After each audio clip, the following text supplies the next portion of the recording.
Let's get a diagram down for this question. So Peter is going to Oxford from his cottage. So let me label the starting point C for cottage and the end point O for Oxford. He's trying to arrive at 3 o'clock, and when he's used 2/3 of his time, he's realized he's covered 3/4 of the distance. So there's going to be at this point where he realizes that's happened, and I'll label that one X. And then I don't know the distance, so I'm just going to call that D. But what we do know is that this is therefore going to be 3/4 D, and this one is going to be 1/4 D. I could just say that distance was 1, but I don't know. I quite like to work just generally, and it's going to cancel out.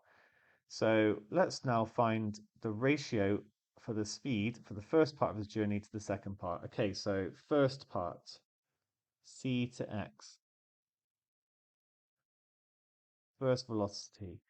Well, he's going 3/4 of the distance, and he's used up 2/3 of his time.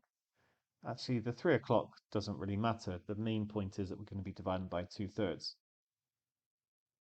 So this is going to become 3/4 divided by 2/3, so times 3/2, keep change flip, and I'll just write that, the d over t over here. So that's going to be 9/8 times d over t.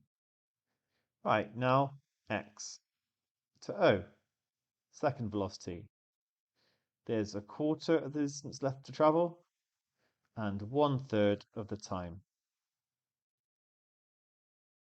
So this is going to be 1/4 divided by 1/3, which is the same as 1/4 times 3/1, or 3/4 d over t.